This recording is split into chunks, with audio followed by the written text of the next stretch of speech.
यहाँ आप ये मान के चलो नेक टू नेक फाइट होगी, चाहे कांग्रेस का उम्मीदवार कोई भी, क्योंकि तो वो नेटवर्क ही उसको मजबूत बनाए हुए है। और जहाँ तक शहर की बात है, दादरी शहर की बात, डिसाइडिंग होता है, लेकिन अब आप दादरी में देखेंगे, दादरी वो पूरी शहरी कल्चर नहीं है। नहीं है, यहाँ गाँव से आकर के बहुत लोग आउटर बसे जो हैं। आउटर दादरी है, नया दादरी बोल नया सकते हैं। दादरी है, वो ग्रामीण है। और मैं तो पुराना जो दादरी है मैं उसको जी। ये गाँव में मान के चलता हूँ। बिल्कुल। लेकिन यहाँ है भाजपा की भी। फोगाट उत्तर की बात कर रहे हैं, मैं कहता हूँ हरियाणा बनने के बाद दादरी में 77 में कोई टिकट लेने वाला नहीं था। डॉक्टर प्रेमानंद जी ने चुनाव लड़ा हुआ। अदरवाइज तो यहाँ कांग्रेस का हमेशा ही कैंडिडेट सांगवान कैंडिडेट आया है, और वो एमएलए भी बने हैं। और कई बार तो ऐसा हुआ सांगवान वर्सेस सांगवान ही हुआ है। बिल्कुल हुआ है। विनेश फोगाट ने राहुल गांधी से मुलाकात की है, तो विनेश फोगाट के चरखी दादरी से चुनाव लड़ने की संभावनाएं हैं बरकरार? बिल्कुल बरकरार है। और देखो ये निसंदेह आज विनेश स्टार है। बिल्कुल। और स्टारडम का फायदा कांग्रेस उठाना चाहेगी, हर राजनीतिक पार्टी उठाना चाहती है। तो वो हमारे हल्के से इलाके से संबंधित है, यहाँ बलाड़ी गांव से, बाढ़ड़ा से, दादरी से, तो दोनों ही हल्के में वो जो है काफी मजबूत उम्मीदवार रहेगी। अगर उसका जो अपना यहाँ लोकल कैडर है ना, बिल्कुल। वो पिछले 10 साल में नाकाम रहा है अपने आप को साबित करने में। जी। तो यही वजह है कि उनको बिहार दिला करके मैदान में लाने की भाजपा सोच रही है। बबीता फोगाट, उसमें आप उनकी परफॉर्मेंस देखेंगे तो वो तीसरे नंबर पर रहेगी। जी। और पिछले 5 साल में आप देखो उनकी उपस्थिति आप दादरी में देखिए। नमस्कार दोस्तों, मैं आपके साथ प्रदीप साहू, खबर खगाटा के डिजिटल प्लेटफॉर्म पर आपका स्वागत है। आज हम चरखी दादरी की विधानसभा को लेकर चर्चा करने वाले हैं और हमारे साथ हैं राजनीतिक विश्लेषक रमेश तक्षक जी। तो रमेश जी, बहुत बहुत स्वागत है आपका इस कार्यक्रम में।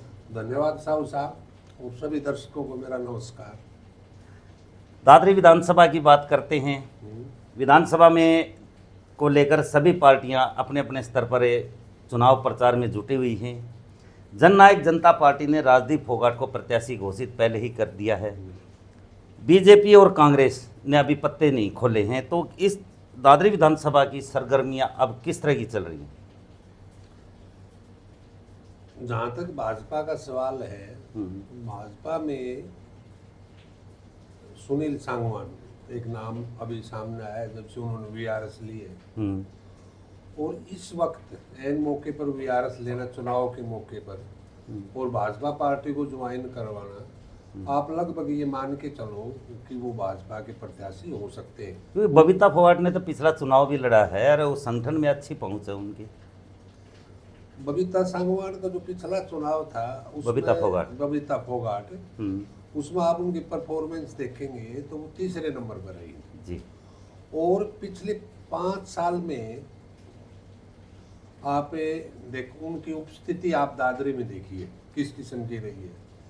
यहाँ कोई भी आदमी भाजपा का, चाहे वो जिले का प्रधान था या हारी हुई प्रत्याशी थी, लोगों को उपलब्ध नहीं हो पाई। मान लीजिए किसी एक्शन को टेलीफोन करवाना है, एसडीएम को करवाना है, या किसी की समस्या पानी की है, तो वो जाए कहाँ? लोगों के उसके सामने ये समस्याएं थी क्योंकि इनकी उपलब्धता नहीं थी और ये कोई काम नहीं करा पाई। तो इस प्रकार सरकार में है भाजपा, और भाजपा के पास पूरा नेटवर्क है अपना, सर्वे का भी, सीआईडी का भी। तो लेकिन नेता अच्छा नहीं था इनके पास। सतपाल सांगवान जी जैसे एंट्री के नाम तो है, चेहरा भी। देखो यहाँ ये सुनील सांगवान का नाम आने से पहले कांग्रेस को एक एज था, बड़ा एज, लेकिन जैसे ही सुनील सांगवान का नाम सामने आया है तो आप ये कह सकते हैं कि हैवीवेट उम्मीदवार है भाजपा के पास जी। और भाजपा के पास और कोई उम्मीदवार भी इस कद का नहीं था, इसलिए सुनील को भी वीआरएस दिलानी पड़ी, क्योंकि उसका जो अपना यहाँ लोकल कैडर है ना, बिल्कुल, वो पिछले 10 साल में नाकाम रहा है अपने आप को साबित करने में। जी। तो यही वजह है कि उनको वीआरएस दिला करके मैदान में लाने की भाजपा सोच रही है। और ये भाजपा का मैं मानता हूँ सही फैसला है, कि उससे ज़्यादा हैवीवेट उम्मीदवार भाजपा के पास नहीं है। जी। कांग्रेस में 36 उम्मीदवार हैं, दावेदारी ठोकी हुई है।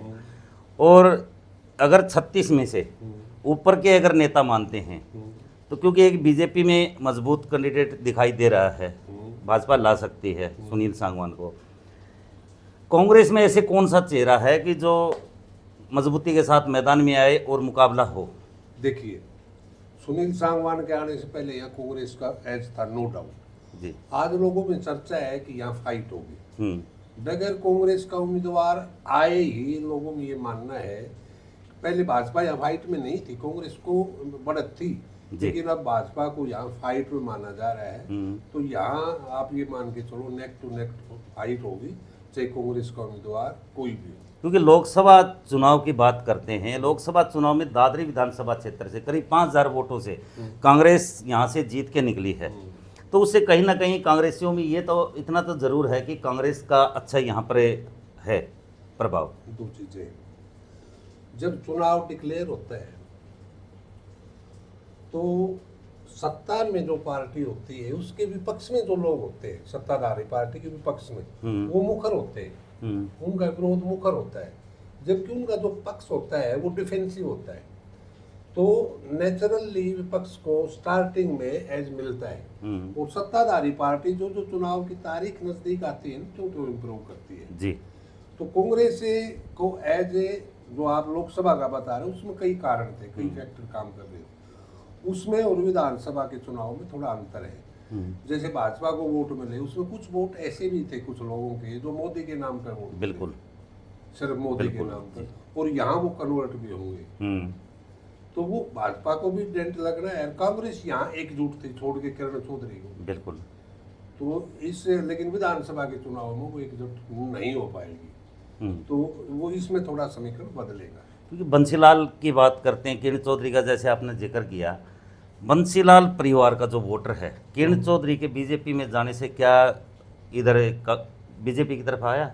दो चीजें हैं, यहाँ कांग्रेस का उम्मीदवार कौन होगा इस बात पर भी निर्भर करेगा, क्योंकि यहाँ सतपाल सांगवान के साथ 36 का आंकड़ा रहा है मैडम किरण चौधरी, बिल्कुल। लेकिन दोनों अब एक पार्टी में है, और वो कांग्रेस और भाजपा में थोड़ा फर्क है। बिल्कुल। भाजपा में रह करके वो खेल नहीं कर पाएगी जो कांग्रेस में रह के करती है। जी जी। इसलिए भाजपा को यहाँ कुछ फायदा है किरण।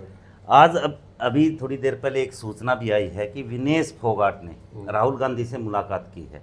तो विनेश फोगाट के चरखी दादरी से चुनाव लड़ने की संभावनाएं हैं बरकरार है? बिल्कुल बरकरार है, और देखो ये निसंदेह आज विनेश स्टार है, बिल्कुल, और स्टारडम का फायदा कांग्रेस उठाना चाहेगी, हर राजनीतिक पार्टी उठाना चाहती है। तो वो हमारे हल्के से इलाके से संबंधित है, यहाँ बलाड़ी गांव से, बारडा से, दादरी से, तो दोनों ही हल्के में वो जो है ना काफी मजबूत उम्मीदवार रहेगी अगर आई तो। क्योंकि पहले चर्चाएं ये थी कि बबीता फोगाट और विनेश फोगाट भी आमने सामने हो सकती हैं चरखी दादरी में, और बताया ये भी जा रहा है कि विनेश की खुद इच्छा थी कि बारडा से या जुलाना से ही वो चुनाव लड़े। देखो बारडा और जुलाना जो है वो ग्रामीण इलाका है, बिल्कुल पूर्णतः ग्रामीण इलाका है, उसमें कोई टाउन भी नहीं है, कस्बा भी नहीं है। जुलाना है वो एक बड़ा गांव मान के चलो आप। तो जहाँ जो क्षेत्र ग्रामीण क्षेत्र में है वो कांग्रेस के लिए ज़्यादा बेहतर है, कांग्रेस की संभावनाएं वहाँ ज़्यादा है। तो नेचुरली जो है ना वो दादरी की बजाय बारडा को प्रेफर करेगी, क्योंकि दादरी तो डिस्ट्रिक्ट हेडक्वार्टर है, शहर भी है, और दादरी शहर में आप देखोगे पार्लियामेंट में भी बीजेपी जीत की गई है। बिल्कुल। तो ये कुछ चीज़ें मान करके कोई भी राजनीति में आता है तो वो सेफ जगह तो देखता ही है। क्योंकि ये पहले भी ये चर्चा हुई थी, आप जैसे बता रहे थे, अगर सुनील सांगवान बीजेपी में आ सकते हैं तो वो तो एक मजबूत हैं, तो उसके अंटी में अगर कांग्रेस मेरे ख्याल से नहीं वो सोचेगी विचारेगी तो मजबूत कैंडिडेट के रूप में विनेश को भी ला सकती है।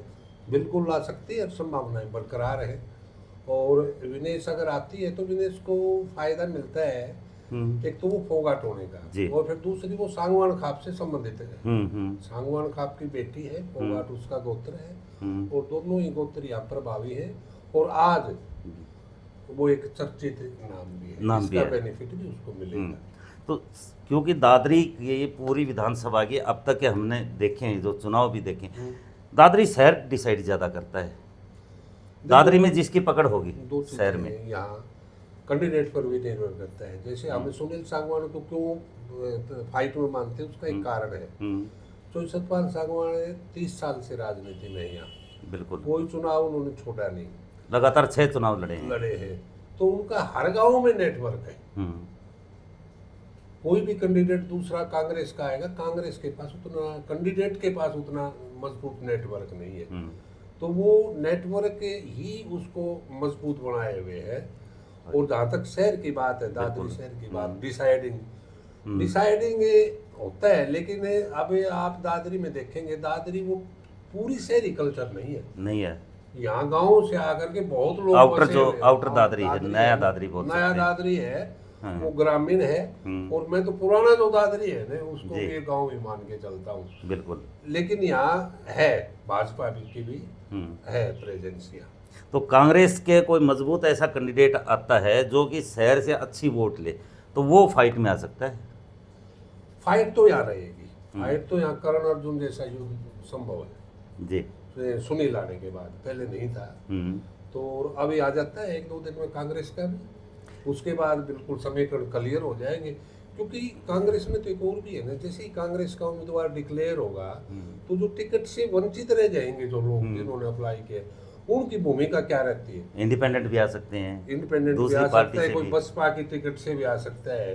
और भाजपा जैसी राजनीतिक पार्टी है, वो भी किसी को फंडिंग करके खड़ा कर सकती है। क्योंकि राजनीति में सब चलता है।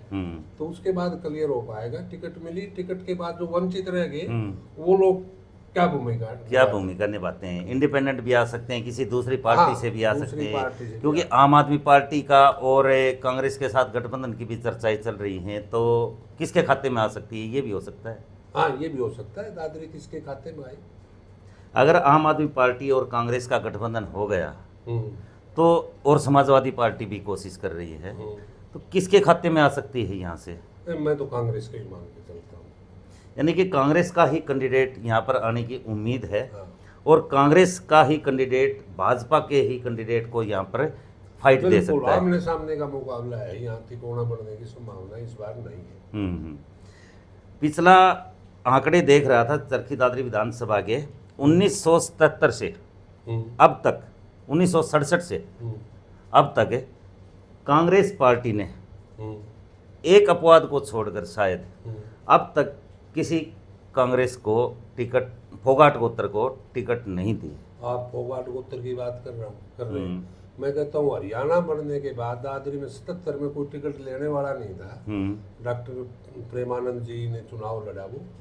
अदरवाइज तो यहाँ कांग्रेस का हमेशा ही कैंडिडेट सांगवान कैंडिडेट आया है और वो एमएलए भी बने हैं।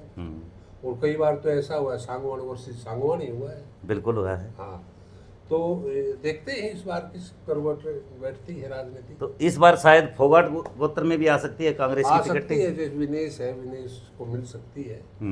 तो आप मेरा तो अनुभव ये कहते हैं, और आपने भी देखा होगा, कांग्रेस की टिकट जब तक डिक्लेयर ना हो ले जी, तब तक हम नहीं कह सकते किसको मिलेगी। एक तरफ बीजेपी सांगवान को देती है और एक तरफ फोगाट को देती है, तो भी फाइट का ही मानते हैं हम। फाइट, बिल्कुल फाइट रहेगी।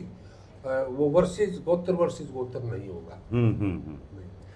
तो विधानसभा में इस समय के जो हालात हैं, सारे एक दूसरे, यहाँ पर जो नेता हैं वो दिल्ली की तरफ ज़्यादा रुख रखे हुए हैं। हरियाणा की राजनीति चलती ही दिल्ली से।